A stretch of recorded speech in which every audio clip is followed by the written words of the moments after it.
There might have been more women in interior design, but certainly not in architecture or industrial design. Now we see many more women. Not as many as I'd like to see, but it's starting to change. In a few years from now, it will be another generation. There are kids in high school now that will enter college. I started a not-for-profit with associates, and we go into schools K through 12. And I'm proud to say that from our first year of programming, we have 2 young ladies of color who have become architects. If we welcome them and seek them out, then things will change. It's for our good. It's for the good of all of our society. Where we're standing is an extension of the original building. So we've pulled this out, replaced it with a new outdoor room that really gives a new facelift to the building and presents it as a new showroom space for Living Edge. The sun shading is a breeze block solution to the western sun. And what it means is that you have a high level shade, but it still allows people from the street to see into the showroom. And the ramping, is that to make the building accessible? That's right. The angled floor provides accessibility, and we looked at a number of different solutions for this, but this became an answer that meant that the whole floor could be used. So now the furniture presents itself to the person entering the building. Usually when you're in a showroom, there's a sea of furniture that's flat. You get a limited view. When it's tilted up towards you, you have a better vantage point. We find that we never know what will change. So Living Edge might decide to do a range of, I don't know, kitchens. They might decide to do a range of children's products. And you need a space that has a flexibility that makes a product look its best. Regeneration is a buzzword these days. So it takes well-considered, beautiful designs such as this to retain the character of the old building and delight with the new. In my last company, as a co-founder and COO, I was the only queer brown woman on the leadership team. And so I am used to working in spaces where the color of my skin or my gender presentation or my LGBTQ-ness is considered something different. I consider entrepreneurship a form of activism. And for me, I think about how we, as innovators, designers, entrepreneurs, as we create solutions to better the world, who we're doing it with, why we're doing it, how we're doing it, and what we're doing is all equally important. And this conversation around equity or inclusion or representation, whatever you want to call it, I think is a really important one for us to have. There's a lot of misinformation and misconceptions about contraception. The clinical visit is still really important, and young people come in not knowing a whole lot. And that particular time in their lives, it's so critical to get the right type of education and the right type of healthcare. It can impact the rest of their lives. That's exactly right. It's one of the reasons that we wanted to start to address this issue. You know, you have about 15 minutes in the clinic. So that 15 minutes is really precious. Absolutely. You do not want a patient to feel like they're not understood. You don't want them to feel like they've been coerced. So you're really trying to make things better. Absolutely. You want to empower the young person, but also build a sense of trust. Amanda, how in the world do we redesign adolescent sexual health care? Well, it might come as a surprise. We worked with young people. Imagine that. We recruited young people from Chicago South Side to work with us over the summer. They did their own design research. They went into a mobile health unit, really tried to understand what was and wasn't working in a clinical experience. They analyzed their data, and they came up with a range of concepts to really speak to the kinds of care that they want. So not like that. No, we need to get beyond words. So young people did their own research, right? So they went into the field and they tried to understand what was working and not working. One of the teams noticed they were introduced to a method during their counseling experience, and they were like, what is this? So when they were analyzing their data, they wanted to understand, like, what are all the methods? What do they do? How do they work? And why aren't we seeing them? And so they really wanted to understand this. And so They had a chance to generate a bunch of ideas, and in their workshop they built a tool because they wanted to have young people have the experience of understanding what the stuff was, because they were just like so inspired and they wanted everybody to know. And they wanted to see them without hierarchy. They wanted to know what they look like, what they feel like, their size, and how they work. This isn't the final prototype, is it? No, it's not. We went from here to here. And so we worked with all sorts of designers, industrial designers, brand designers, service designers, to really understand how this tool needed to work. And so, for instance, we thought about the overall form factor. How do we display all of the methods? And we paid a lot of attention to the look and feel. So for instance, with the implant, it's made to feel like how the implant would feel under your skin. How big is an IUD? Oh my gosh, it's so small and it's so flexible. Now I understand how that works. This tool is busting myths because people don't know how small an IUD is or how flexible it is. So a lot of thought was really given to making sure that this really helps young people understand how methods work. Amanda, how do healthcare providers feel about this? Healthcare providers actually helped us design this, and so it needs to fit into their lives and into their pockets. Additionally, it can also hang on a hook in their office.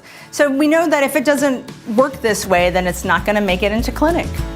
Angel, tell me about your role on the design team. Well, Debbie, I actually help them test out their products while also giving them intensive feedback so that they can know how people like me who are adolescents know what we want, but also help healthcare professionals know how to use it in a real setting. Who would your ideal healthcare practitioner be like? Well, I would have to say it's a mix between Michelle Obama, Beyonce, and one of my favorite authors, Sharon Draper. Who would have thought there were this many options for birth control? When I was in 7th grade science class, all Mr. Margiotta taught us was about birds and bees. Angel, did you find this helpful? Actually, I thought it was extremely helpful to know I had so many options to choose from. In case I don't like one, I can always use something else instead. Dr. Gilliam, is this a game changer? You know, it is. I actually would not go to clinic without this tool. Did Dr. Gilliam meet your expectations of the ideal doctor? Most definitely, of course. You know, she has that mix of Beyonce, you know, inspirational, a powerhouse. She holds her ground.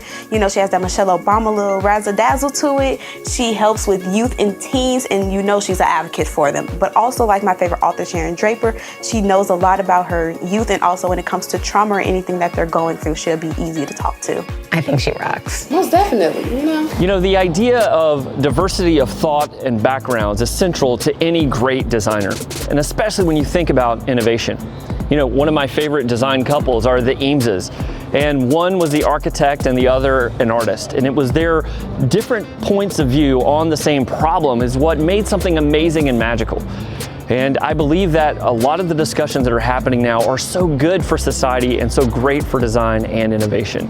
We've hit a point also in culture where the need to be innovative is no longer a nice to have, it's a must have. Diversity are the seeds of proper innovation. And so leaning in and embracing this moment and finding ways to have more seats at the table, I think is better for everyone. And now our #1 innovation and winner of the season, Zip Top.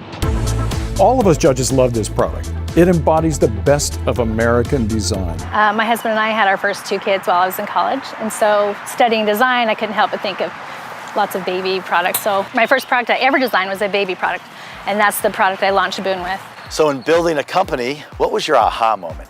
That product is called the Frog Pod. It won an international design competition, and after that, I had a lot of companies wanting to license it from me.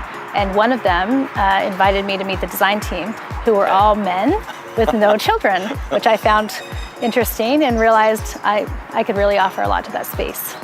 So you've been with Rebecca from the beginning? I have, yeah. We finished school together and started our first business together. And there was a gear shift 17 years ago, I understand? Yeah, 17 years ago, she won a big competition, international competition.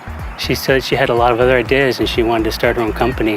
And we decided together that I would stay home, take care of the children, and see what she could do. I'm excited to show you my new thing. Do you want to go see it?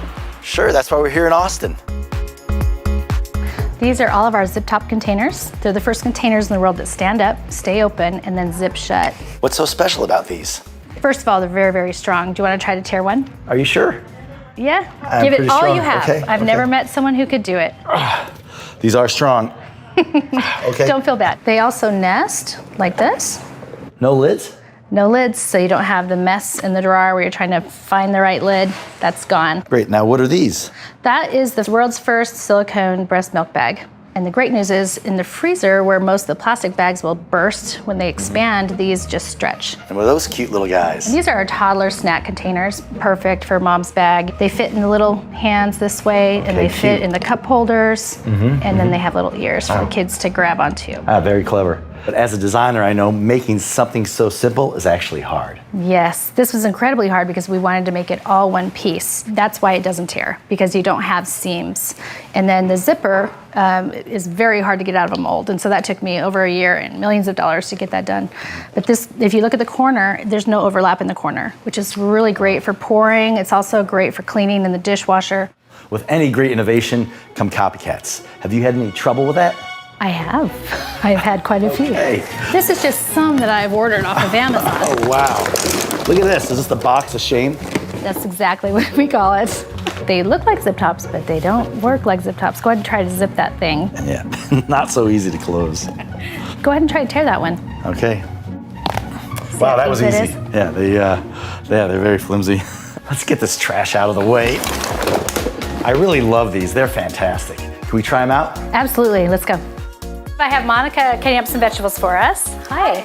So if you want to throw those in there, I'm going to show you how to steam in a zip top. Just throw a little bit of water in and then zip it almost all the way shut, leave an inch open. Oh, that looks easy. It's very easy and great for meal prep. Then you just throw it in the microwave for 4 minutes. All right, Steve, why don't you grab some soup? Sure. Oh, this is super Show how hot. this is sturdy. You don't even have to hold on to it. Just it stands up and stays open for you. Look, Ma, no hands. And then you can turn around and pour that back in, and you can test this pour spout. Oh, okay. Oh, look how easy it pours. Very easy to control. Fantastic. Cool little touch. Stays open. Zips shut. So easy.